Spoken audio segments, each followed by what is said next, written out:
Over the last 30 years, the most cherished video games of old have spiraled into long-lasting franchises, telling stories through sequels and prequels that expanded on the tales that captivated players in their original releases.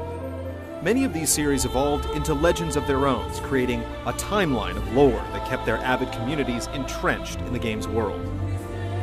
Few sparked more interest, more mystery, and above all, the imagination of the gaming world than The Legend of Zelda.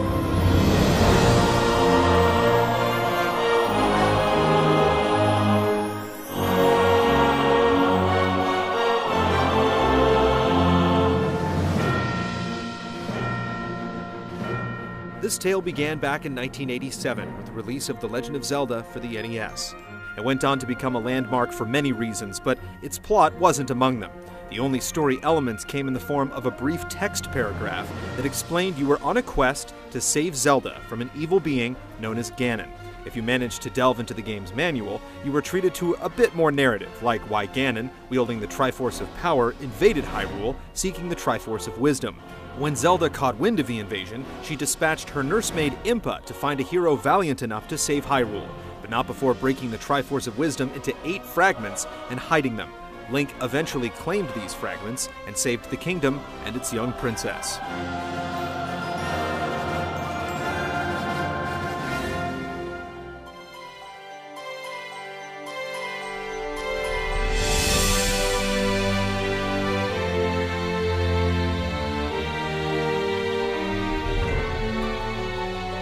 A little over a year later, Nintendo released a sequel, The Adventure of Link.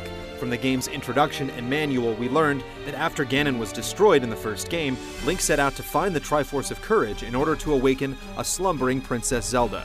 Not the same princess from the original game, but an ancestor from an era long past. Meanwhile, Ganon's minions were out for Link's blood, which could be used to revive the Demon King. A few more narrative elements were sprinkled throughout the game, but much of the plot was again tucked away in the game's manual.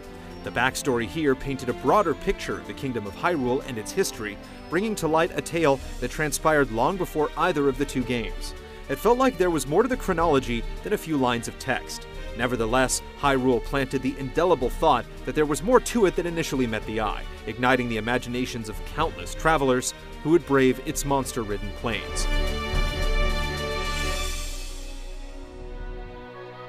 The next game in the series proved to be a catalyst. It broke the serialized nature of the franchise and was branded as a prequel.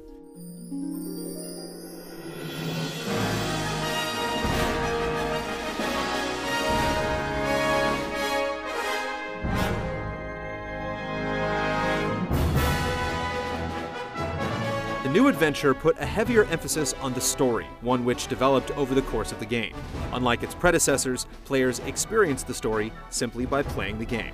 A Link to the Past established much of the foundational lore the rest of the series would eventually draw upon, like the creation of Hyrule, the Triforce, the Master Sword, and the origins of Ganon. Given the information available, the chronology of lore in the Zelda universe appeared simple enough. However, Nintendo's decision to make a prequel, rather than continue in a serialized format, marked the start of a perplexing trend.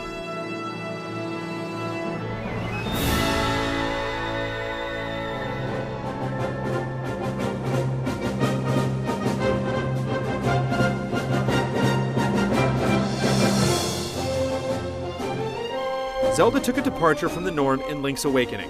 While it did little to expand upon the Hyrule lore, it was a touching side story that gave us a rare glimpse into Link's personality.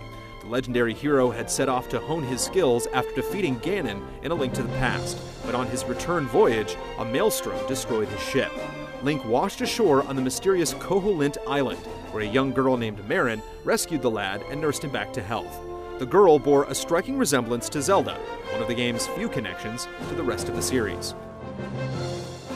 Link learned that the only way to leave the island was to wake the Windfish, a protective deity slumbering inside a giant egg atop the island's tallest mountain.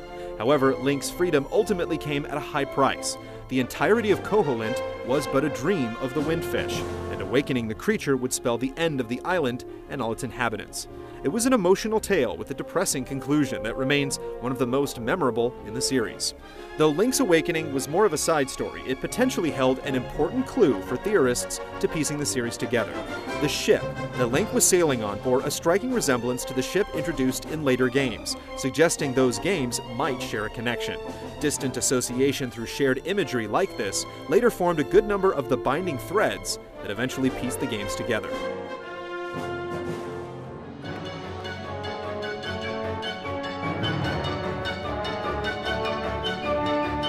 It was 5 long years before we returned to Hyrule.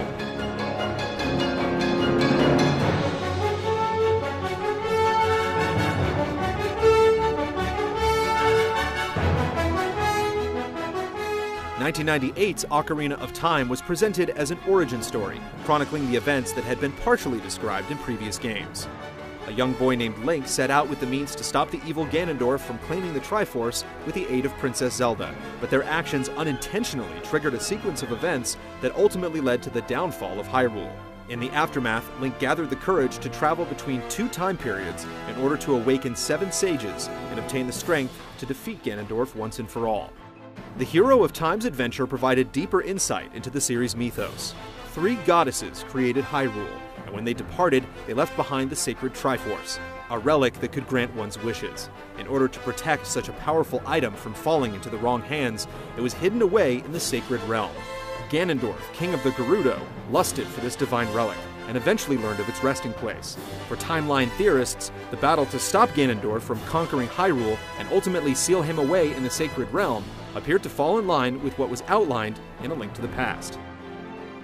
In the months leading up to its release, Nintendo touted Ocarina of Time as a Genesis tale, and this was further supported by both the game's narrative and instruction manual.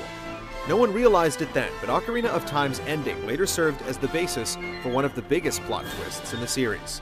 In the game's finale, Zelda decided to send the time-traveling hero back to his original time period. The implications of this action weren't fully realized until later on, but that didn't stop some from speculating.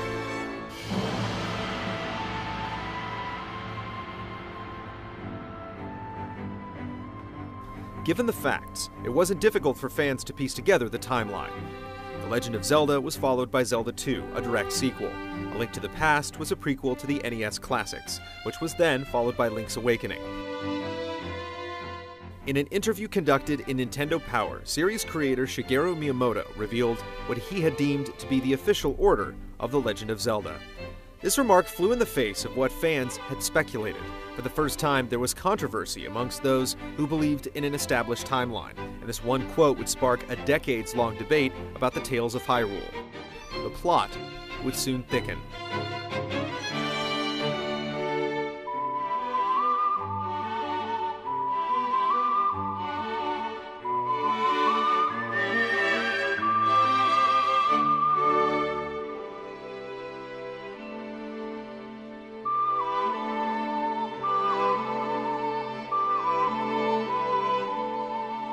Like its name implies, The Legend of Zelda could be just that, a legend, a series of self-contained stories that drew from the motifs established by its predecessors.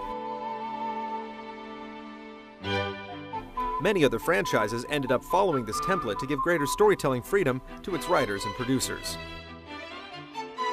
By the early 90s, Nintendo had successfully built a franchise around Link and Princess Zelda.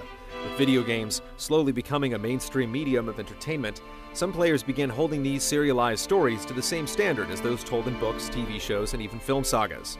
And Zelda was not spared. In hindsight, the creators of Hyrule failed to anticipate this from some in their newfound fanbase. Some of the series' most avid fans built on the legend, dedicating themselves to piecing together what they perceived as threads that tied the story of every Zelda game together in an overarching chronology, a timeline. These fans were eventually branded as timeline theorists.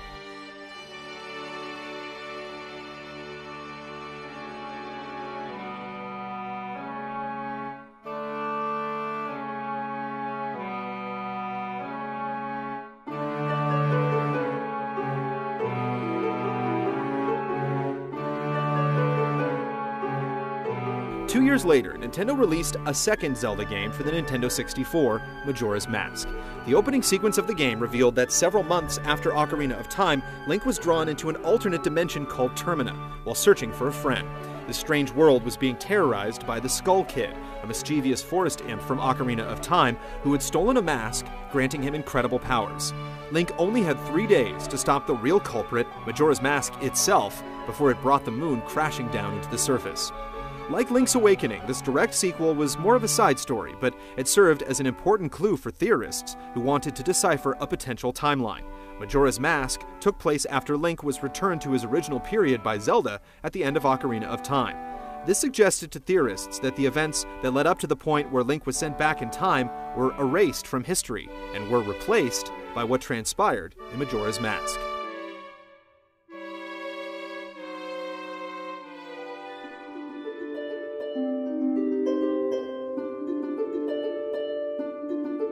A few months after Majora's Mask, we were treated to not one, but 2 simultaneous Zelda releases, 2001's Oracle of Seasons and Oracle of Ages for the Game Boy Color.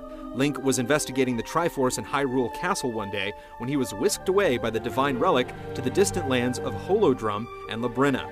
Evil forces terrorized each land, and Link set out to restore order before they completely fell into chaos. Behind the scenes, Ganon's followers used the turmoil to their advantage and attempted to revive their fallen master. Many elements within the game's story pointed towards other games in the series, like the ship in the ending bearing an uncanny resemblance to the one in Link's Awakening, and timeline theorists sprang into action.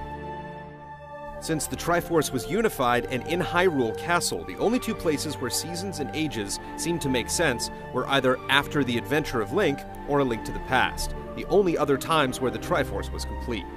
Since the game's placement in the theorized timeline was far from conclusive, it strengthened the case against the existence of such a timeline.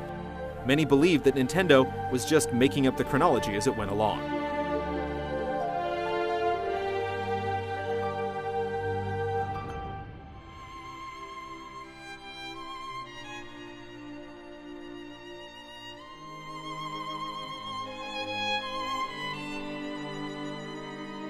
Nintendo re-released A Link to the Past in 2002 for the Game Boy Advance, which included a multiplayer game called Four Swords. This new version of the classic Super Nintendo game contained revised dialogue that amended terms like wise men with sages, a more direct reference to Ocarina of Time. Nintendo claimed it updated the terminology in this version so it had a stronger connection with previous games. Additionally, Four Swords turned out to be a whole new game with a self-contained story. Link was on a quest to stop an evil wind mage named Vati, who was freed from his prison and was bent on destroying Hyrule.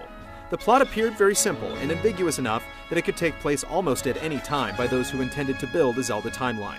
However, series producer Eiji Aonuma made a comment that Four Swords was the oldest story in the series, and it took place even before Ocarina of Time.